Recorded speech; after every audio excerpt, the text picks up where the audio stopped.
Greater Hyderabad municipal corporation ని 3 కార్పొరేషన్లుగా విభజించే దిశగా ప్రభుత్వం అడుగులు వేస్తున్నట్టుగా సమాచారం.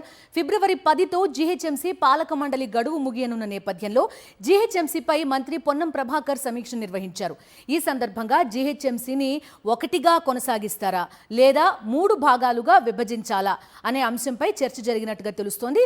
ఈ విషయంపై ఫిబ్రవరి 10 తర్వాత తుది నిర్ణయం తీసుకుంటామని మంత్రి పొన్నం వెల్లడించారు. అయితే మంత్రి వ్యాఖ్యలతో గ్రేటర్ ని 3 కార్పొరేషన్లు విభజించడం దాదాపు ఖాయమైపోయింది అనే సంకేతాలు వినిపిస్తున్నాయి. ప్రభుత్వం హైదరాబాద్, సైబరాబాద్, మల్కాజ్గిరి పేర్లతో 3 కార్పొరేషన్లుగా విభజించాలని యోచిస్తున్నట్టుగా సమాచారం.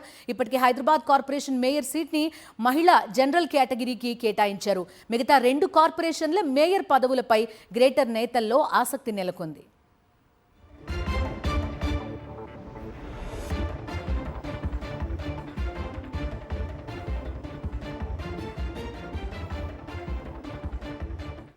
హైదరాబాద్, సైబరాబాద్, మల్కాజ్గిరి 3 కార్పొరేషన్లు తప్పవా? ప్రస్తుతం ఈ చర్చ జరుగుతోంది.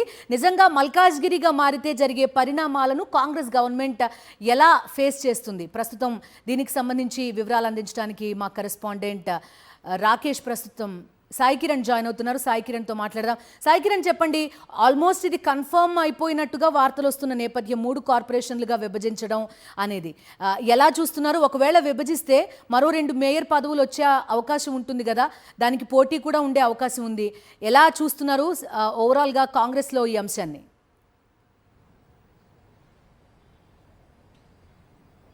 బిందు, హైదరాబాద్కు ఈ జిహెచ్ఎంసీ అనేటువంటి కార్పొరేషన్ ప్రజలంతా కూడా ఎన్నో ఏళ్ల నుంచి అలవాటయ్యారు. అయితే ఇప్పుడు కొత్తగా మరో 2 కార్పొరేషన్లు, అంటే ఇప్పుడు జిహెచ్ఎంసీ అనేటువంటిది 150 డివిజన్ల నుంచి 300 డివిజన్లు ఎక్స్పాండ్ అయిపోయింది. సో ఇప్పుడు దీన్ని 3 కార్పొరేషన్లుగా విభజించాలనేటువంటిది గవర్నమెంట్ ఆలోచిస్తుంది. గత కొన్ని రోజులుగా దీనికి సంబంధించినటువంటి అనేక అంశాలను కూడా వింటున్నాం. అయితే నిన్న మంత్రి, హైదరాబాద్ జిల్లా ఇన్ఛార్జ్ మంత్రిగా ఉన్నటువంటి పొన్నం ప్రభాకర్ జిహెచ్ఎంసీ పైన రివ్యూ చేశారు.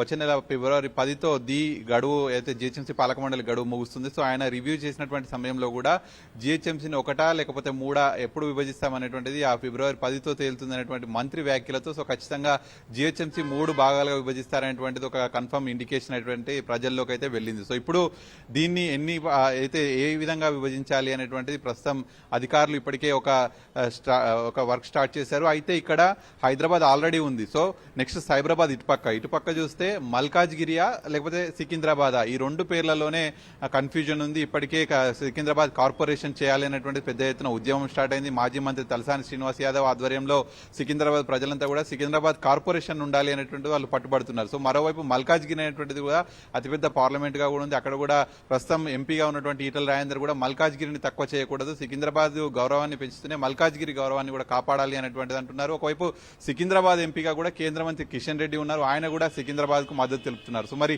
ఇంతమంది సికింద్రాబాద్, మల్కాజ్గిరి అనేటువంటి పోరాడుతున్నటువంటి సమయంలో కాంగ్రెస్ ప్రభుత్వం ప్రస్తుతం హైదరాబాద్, ఇటు సైబరాబాద్ చేస్తే ఇటువైపు మల్కాజ్గిరి లేకపోతే సికింద్రాబాద్, ఈ 3 కార్పొరేషన్లలో పేర్ల విషయంలో కొంత వెనకడుగు వేస్తున్నటువంటిది అయితే కనిపిస్తుంది. సో ఆ పేర్లు కన్ఫర్మ్ అయితే సో ఈ 3 కార్పొరేషన్లు ప్రకటించేటువంటి అవకాశం ఉంది. మొత్తానికి ఫిబ్రవరి 10తో హైదరాబాద్ పాలక మండలి ముగుస్తుంది. ఇప్పటికే హైదరాబాద్ జిహెచ్ఎంసీకి మాత్రం అటు జనరల్ మహిళగా రిజర్వేషన్ కన్ఫర్మ్ అయింది. సో మిగతా 2 కూడా కన్ఫర్మ్ అవుతే వాటికి సంబంధించిన రిజర్వేషన్లు కూడా కన్ఫర్మ్ అయ్యి ఎన్నికలకు ముందుకెళ్తారు. Okay Sai Kiran, thank you.